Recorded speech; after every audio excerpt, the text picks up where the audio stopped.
نحمده ونصلي على رسوله الكريم اما بعد فاعوذ بالله من الشيطان الرجيم بسم الله الرحمن الرحيم رب اشرح لي صدري ويسر لي امري واحلل عقدة من لساني يفقهوا قولي ربي يسر ولا تعسر وتمم بالخير۔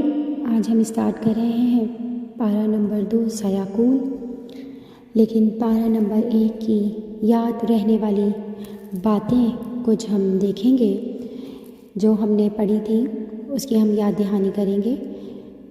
ایک تھا نیکی دراصل کیا ہے۔ مومن کی زندگی کا ایک مکمل نقشہ واضح کرتی یہ آیت مشتمل ہے۔ ایمانیات، اللہ، یوم آخرت، فرشتوں، تمام کتاب، آسمانی انبیاء پر کامل ایمان اور یقین، معاشرت، رشتہ داروں، احباب، اہل خانہ، مسکین اور یتیم افراد، جہاد فی سبیل اللہ کے لیے مال خرچ کرنا، عبادت، اللہ کے ذکر کے لیے نماز قائم کرنا، زکوٰۃ کی ادائیگی، اور نمبر 4 پہ اخلاقیات، اپنے عہد کی پاسداری، چاہے وہ عہد ایمان کی صورت میں اللہ سے کیا ہو یا دنیاوی معاملات و مناسب کے تحت انسانوں سے۔ حضرت آدم علیہ السلام نے کوئی گناہ نہیں کیا تھا، بس ایک نافرمانی کی تھی، ایک لقمہ کھایا تھا۔ نمبر 7 پہ پتھر اپنے اندر پانی جمع کرتا رہتا ہے، پھر یکایک پھٹ جاتا ہے اور اس کے اندر سے خیر نکلتی ہے۔ اور نمبر 8، انسانوں کو دوسروں کے اعمال پر بھروسہ نہیں کرنا چاہیے، اپنے لیے خود کمائی کرنی چاہیے۔ نمبر 9 پہ علم کے آنے کے بعد خواہش نفس کی پیروی نہیں کرنی چاہیے، علم ہی کی پیروی کرنی چاہیے۔ نمبر 10، اچھی نیت کے ساتھ شروع کیے گئے عمل کا پھل بھی اچھا ہوتا ہے، کیونکہ جیسا بیج ڈالیں گے ویسا ہی پھل پائیں گے۔ اب ہم شروع کرتے ہیں سورہ بقرہ کی آیت نمبر 142۔ دوسرے پارے میں سب سے پہلے تحویل قبلہ کو بیان فرمایا ہے۔ حضور اکرم صلی اللہ علیہ وآلہ وسلم مکہ مکرمہ سے مدینہ منورہ تشریف لائے تو تقریباً 16 یا 17 ماہ تک بیت المقدس کی طرف منہ کر کے نماز ادا فرماتے رہے، لیکن آپ کی تمنا اور آرزو تھی کہ حضرت ابراہیم علیہ السلام اور حضرت اسماعیل علیہ السلام، جو آپ صلی اللہ علیہ وآلہ وسلم کے جد امجد ہیں، ان کی بنائے ہوئے کعبے کی طرف منہ کر کے نماز ادا فرمائیں۔ اللہ تعالیٰ نے حکم نازل فرمایا۔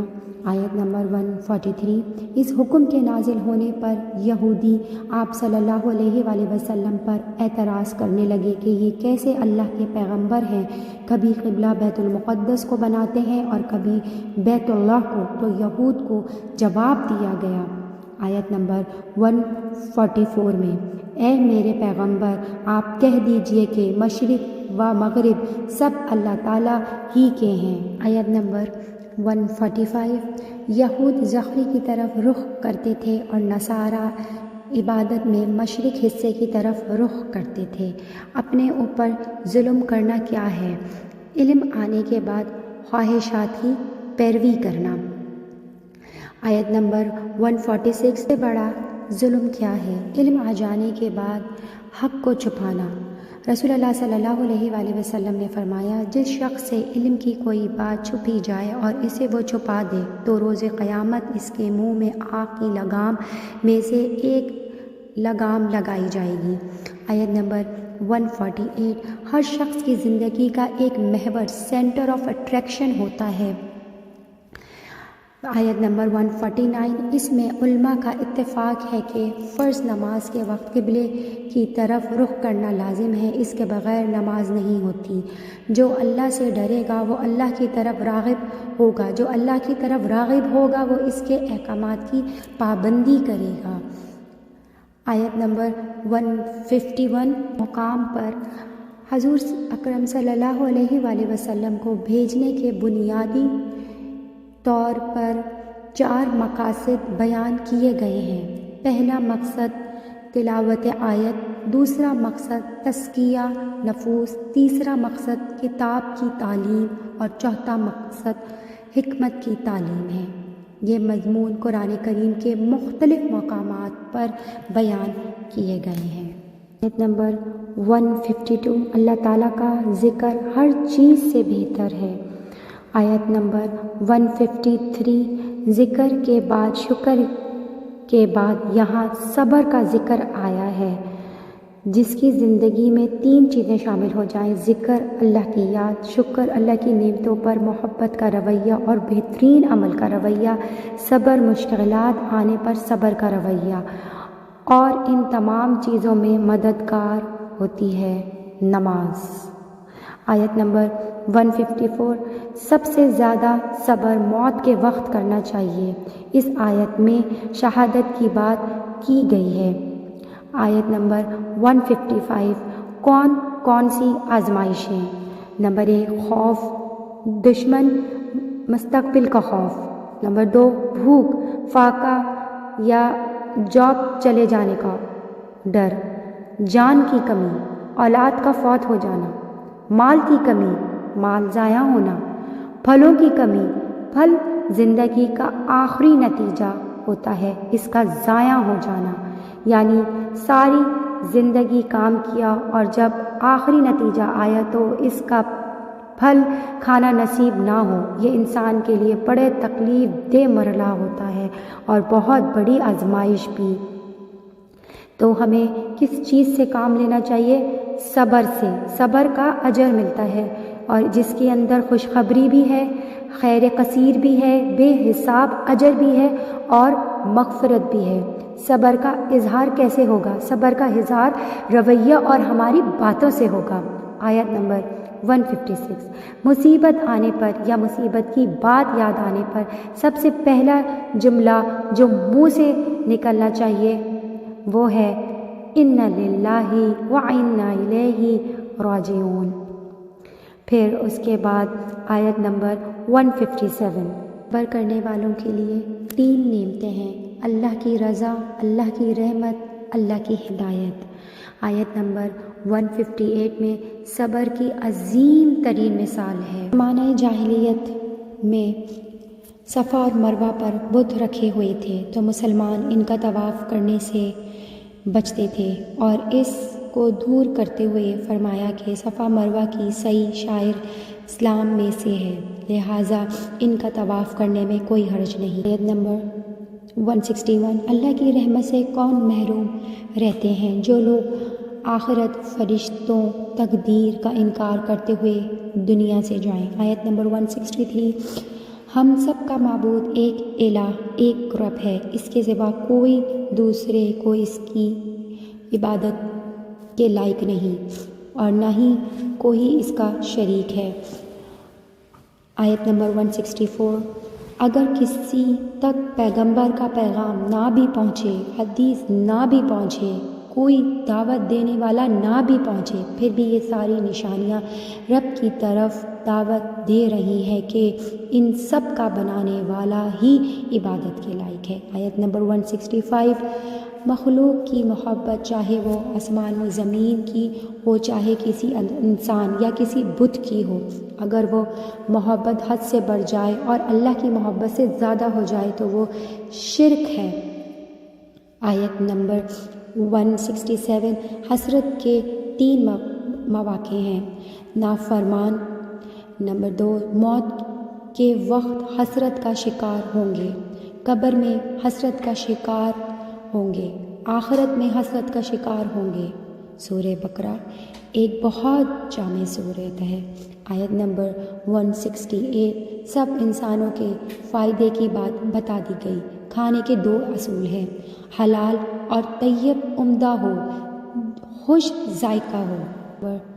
172 اس آیت کی روح سے 2 چیزیں عبادت میں شامل ہو گئیں: نمبر 1 طیب کھانا اور نمبر 2 اور کھا کر شکر ادا کرنا۔ آیت نمبر 173 مشرکین اپنی طرف سے کچھ چیزوں کو حلال کہتے تھے اور کچھ چیزوں کو حرام، یہاں ان کی تصدیق فرما دی کہ جن چیزوں کو اللہ تعالیٰ نے حرام قرار دیا ہے وہ حرام ہیں، اور یہاں 4 چیزوں کا ذکر ہے: مردار، بہنے والا خون، خنزیر اور وہ جانور جس پر غیر اللہ کا نام لیا گیا ہو۔ پھر اس بارے میں اللہ تعالیٰ نے اور بہت سے احکام تفصیل سے بیان فرمائے ہیں۔ آیت نمبر 177 اس آیت میں ہے لیس البر، اور اس آیت کو آیت البر بھی کہا جاتا ہے کیونکہ اس میں نیکی کا ایک جامع تصور دیا گیا ہے۔ جو یہ جاننا چاہیے کہ نیکی کے کون سے کام ہے، اسے چاہیے کہ یہ آیت پڑھ لے۔ آیت نمبر 170، آیت نمبر 179، اگر قصاص کے مسئلے پر عمل درآمد ہو تو آپ یقین فرمائیں کہ اس میں قاتل اور مقتول دونوں کی زندگی ہے، اس طرح کہ جب قاتل کو اپنی سزا کا یقین ہوگا تو وہ قتل کرنے سے گریز کرے گا، اس سے مقتول بھی بچ جائے گا اور قاتل بھی۔ 180 میں یہاں پر وصیت کے حکم ہیں، اس آیت کے اندر بیان کیے گئے ہیں۔ فوت ہونے والا اپنی وفات سے پہلے اپنے والدین اور دیگر رشتہ داروں کے لیے وصیت کر کے کسی کو کتنا حصہ ملنا ہے، اس آیت کے نزول سے پہلے وارثہ کے حصے متعین نہیں تھے اور مرنے والے کا سارا مال اس کے لڑکوں کو ملتا تھا، اس لیے اس آیت میں والدین اور دوسرے رشتہ داروں کے لیے وصیت کرنے کا حکم دیا ہے۔ پھر جب سورۃ النساء میں اللہ تعالیٰ نے تمام ورثے کے میراث میں حصہ متعین فرما دیے تو اب اس آیت میں مذکور وصیت کی جو فرض کیے گئے تھے وہ باقی نہیں رہے۔ آیت نمبر 183، روزے کی فرضیت، یہاں روزے کی فرضیت اور روزے کے احکام و مسائل کو تفصیل سے بیان فرمایا ہے۔ روزہ دین اسلام کی بنیاد اور ارکان میں سے ایک اہم رکن ہے۔ یہ ایسی عبادت ہے جو شرائع سابقہ میں مشہور رہی ہے، صرف امت محمدیہ صلی اللہ علیہ وآلہ وسلم کے ساتھ خاص نہیں۔ روزے کی شرعی تعریف یہ ہے کہ روزے کی نیت کے ساتھ صبح صادق سے لے کر غروب آفتاب تک کھانا پینے اور جمع سے روکنا، اگر کسی سے غروب آفتاب سے 1 منٹ بھی پہلے افطار کر دیا تو روزہ نہیں ہوگا۔ روزہ ایسی عبادت ہے کہ بندہ اس کی وجہ سے جلدی تقوی کی نعمت حاصل کر لیتا ہے۔ پھر مسافر اور مریض کے لیے رمضان کے روزے اور فدیے کے متعلق بہت سے احکام بیان فرمائے ہیں۔ آیت نمبر 184، چھوڑے گئے روزوں کی گنتی پورا کرنا لازم ہے۔ آیت نمبر 185، رمضان کی اہمیت قرآن کی وجہ سے ہے تو خود قرآن کی اہمیت کیا ہوگی۔ رمضان کی فضیلت اس میں بیان کی گئی ہے۔ رمضان المبارک میں جہاں روزے فرض ہے وہیں اس کی ایک فضیلت یہ بھی ہے کہ قرآن کریم اس ماہ مبارک میں نازل کیا گیا ہے۔ دن کو مومن روزہ رکھتا ہے اور رات کو قاری قرآن اور حافظ قرآن 20 رکعت تراویحوں میں قرآن کریم کی تلاوت کرتا ہے، غیر حافظ قرآن کریم کی سماعت کرتا ہے۔ اس لیے اس ماہ مبارک میں زیادہ سے زیادہ قرآن کریم کی تلاوت کا اہتمام کرنا چاہیے۔ نمبر 186، گزشتہ آیت میں روزے کا ذکر تھا، اس آیت کے بعد پھر روزے اور اعتکاف کا ذکر ہوگا، تو اس آیت میں اللہ تعالیٰ اپنی شفقت اور مہربانی کا تذکرہ فرما رہے ہیں کہ اے میرے بندو، میں نے جو تمہیں احکامات عطا فرمائے ہیں اگر کو پورا کرنے میں تھوڑی بھی مشقت محسوس ہو رہی ہو تو کوئی بات نہیں، میں تمہارے بہت ہی قریب ہوں، مجھ سے مانگو، میں دعا کو قبول کرتا ہوں۔ اللہ تعالیٰ قریب ہے، اس سے معلوم ہوا کہ دعا آہستہ مانگنی چاہیے۔ یہ بھی معلوم ہوا کہ اللہ تعالیٰ فقط عرش پر نہیں بلکہ ہر جگہ پر موجود ہے۔ اس آیت سے اشارہ ہمیں ملتا ہے کہ روزے کے بعد خصوصاً افطار کے وقت دعا قبول ہوتی ہے، لہٰذا اس وقت دعا کا خوب اہتمام کرنا چاہیے۔ آیت نمبر 187 میں لباس کا مقصد بیان کیا گیا ہے کہ مزید خوبصورت کرنا۔ شوہر و بیوی کا تعلق بھی لباس کی طرح ہوتا ہے، اسی لیے اسے داغدار نہیں بنانا چاہیے۔ اور اس کے اندر ایک اور حکم ہے کہ رمضان المبارک کے آخری عشرے میں اعتکاف سنت موقدہ ہے۔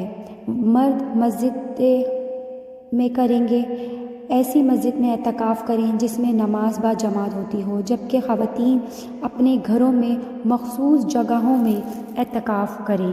نمبر 189 چاند اللہ تعالیٰ کی نشانیوں میں سے بہت بڑی ایک نشانی ہے، اور چاند کا فائدہ ہے کہ چاند سے اسلامی تاریخ معلوم ہوتی ہے، اور اس کے علاوہ اس کے ذریعے سے عبادت یعنی حج، روزہ اور جو عدد کی مدت کے علاوہ دیگر معاملات آسانی سے طے کر لیے جاتے ہیں۔ آیت نمبر 190 جہاد فرض ہے اور اس کا مقصد ہے کہ اللہ کے لیے جہاد کیا جائے۔ جہاد قیامت تک جاری رہے گا۔ یہاں یہ بات ذہن نشین فرمائیں کہ شریعت کے اصطلاح میں جہاد نام ہے قاتل فی سبیل اللہ کا۔ اگر کسی اور حکم شرعیہ پر جہاد کا لفظ کا استعمال ہوا ہے تو نعمت کے اعتبار سے ہے، شریعت کے اصطلاح نہیں ہے۔ اللہ تعالیٰ نے مجاہدین کو دیگر تمام عمل کرنے والے پر فضیلت عطا فرمائی ہے۔ جہاد بہت عظیم و مبارک اور مقدس عمل ہے۔ نمبر 195 فی سبیل اللہ پر خرچ کرنے سے مراد اللہ کے دین کے لیے، دین کے دفاع کے لیے، دینی اداروں کی ترقی اور مضبوطی کے لیے۔ آیت نمبر 197 حج کا سفر خوب نیکیوں کا سفر ہونا چاہیے۔ نمبر 198 حج اسلام کے بنیادی ارکان میں سے ایک اہم رکن ہے۔ حج میں 2 ارکان ہیں، ایک وقوف عرفہ، دوسرا طواف زیارت۔ 5 دونوں میں 5 مقامات پر 7 عبادتیں کے کرنے کو حج کہتے ہیں۔ حج کے 5 دن یہ ہیں 8، 9، 10، 11 اور 12 ذی الحج۔ حج کے 5 مقامات یہ ہیں کہ بیت اللہ، صفا، مروہ، منی، مزدلفہ اور عرفات۔ حج کے 7 عبادت یہ ہیں احرام، طواف، سعی، وقوف، رمی، قربانی اور قصد کرنا۔ آیت نمبر 200 حج کے موقع پر صرف دنیا مانگنے مت جائیں ورنہ کہیں آخرت نہ ہاتھ سے چھوٹ جائے۔ اور اس کے اندر ایک بہت ہی پیاری دعا اللہ تعالیٰ نے ہمیں سکھا دی ہے، ربنا آتینا فی الدنیا حسنۃ وفی الآخرۃ حسنۃ وقنا عذاب النار۔ دنیا کی بھلائی کے لیے بھی، صحت کے لیے بھی، ایمان کے لیے بھی، عافیت کے لیے بھی، تقوی کے لیے بھی، توکل کے لیے بھی، اللہ کی محبت کے لیے بھی، رحمت کے لیے بھی، رغبت کی طرف متوجہ ہونے کے لیے بھی، آخرت کی بھلائی کے لیے بھی۔ یہ اتنی بہترین اور جامع دعا ہے، ہمیں چاہیے کہ ہم اس کو یاد بھی کریں اور ہمیں یہ مانگنی چاہیے، ہر نماز میں ہمیں یہ دعا مانگنی چاہیے۔ اور آیت نمبر 203 میں ہے، اللہ تعالیٰ اعمال اور دلوں کو دیکھتا ہے، وہ شکلوں اور مالوں کو نہیں دیکھتا۔ آیت نمبر 204 یہ بہت ہی ایک ایموشنل بات ہے کہ لوگ کچھ خاص باتوں کے بارے میں بہت احساس رکھتے ہیں، اگر اس بارے میں کچھ کہہ دیا جائے تو وہ فوراً اپنے آپ کو کنٹرول نہیں کرتے اور وہ اپنے آپ کو فوراً ریئیکشن باہر نکالتے ہیں۔ اصلاح کرنے کے لیے یہ بہت ہی پیاری آیت ہے۔ آیت نمبر 209 عبادت، معاملات، لباس، غذا، شادی، بیاہ، طلاق ہو، غرض ہر معاملے میں اسلام کے اصولوں کے مطابق چلو اور شیطان کو اچکنے کا موقع نہ دو۔ آیت نمبر 214 دنیا میں کسی بھی چیز میں امتحان کے بغیر نہیں ہے۔ تجربات کی جتنی بھی چیزوں میں آپ چلے جائیں یہاں پہ امتحان ہی ہوگا، اور آپ کو چاہیے کہ آپ ثابت قدمی رہیں۔ اسی طرح دینی معاملات میں بھی امتحان کے بغیر کامیابی نہیں ملتی۔ نمبر 217 میں مرتد کی سزا بیان کی گئی ہے۔ فرمایا کہ جو شخص مومن ہے اور پھر وہ ایمان کو چھوڑ کر مرتد ہو جاتا ہے، اگر وہ سمجھنے کے باوجود باز نہ آئے تو اس کے سارے اعمال ضائع ہو جاتے ہیں، وہ قتل اور ہمیشہ کے لیے جہنم کا مستحق ہو جاتا ہے۔ لیکن یہاں پر یہ بات ذہن نشین فرما لیں کہ مرتد کو سزا دینا ہر آدمی کے اختیار میں نہیں ہے کہ جس کا جی چاہے وہ اٹھ کر مرتد کو قتل کر دے، بلکہ یہ کام حکومت وقت کا ہے۔ آیت نمبر 219 لوگ کہتے ہیں کہ کہاں لکھا ہے کہ شراب کو گناہ کہا گیا، تو اس آیت میں گناہ کہا گیا تو کیا گناہ حلال ہوتا ہے؟ آیت نمبر 221 رشتے کے معاملے میں دین کو دیکھنا اولین ترجیح ہونا چاہیے۔ آیت نمبر 22 یہاں پہ حالت حیض میں جمع کا حکم ہے۔ عورت کے ساتھ حالت حیض میں ہم بستری کرنا ناجائز اور حرام ہے۔ یہاں یہ بات ذہن نشین فرمانی کہ عورت کو ہر ماہواری کا جو خون آتا ہے اس کو حیض کا خون کہتے ہیں، اور بچے کی ولادت کے بعد جو خون آتا ہے اس کو نفاس کا خون کہتے ہیں۔ قرآن کریم میں حالت حیض میں بیوی کے ساتھ ہم بستری ہونے کو منع فرمایا۔ قرآن کریم میں حالت نفاس میں عورت کے ساتھ ہم بستری کے معنی فرمانے کا ذکر نہیں ہے، لیکن حالت نفاس میں ہم بستری بھی اسی طرح حرام و ناجائز ہے۔ حالت نفاس میں ہم بستری کے حرام ہونے کا ذکر حدیث میں بھی آیا ہے۔ قرآن کریم میں حالت حیض پر قیاس کرنے سے حالت نفاس میں بھی ہم بستری کی حرمت سمجھنے میں آتی ہے۔ اس کی حرام ہونے کی بنیادی وجہ یہ فرمائی کہ یہ گندگی کے دن ہیں۔ نمبر 223 عورت کو اللہ تعالیٰ نے بہت قیمتی چیز کھیت سے تشبیہ دی ہے۔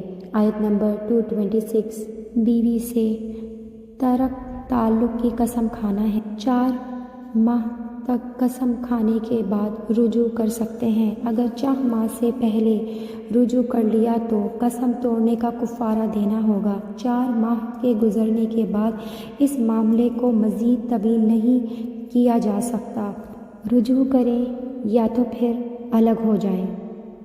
آیت نمبر 228 اللہ تعالیٰ کے بعد شوہر کا حق ہے، یہ درجہ اللہ تعالیٰ نے رکھا ہے، نہ تو رسول اللہ صلی اللہ علیہ وآلہ وسلم نے خود رکھا ہے۔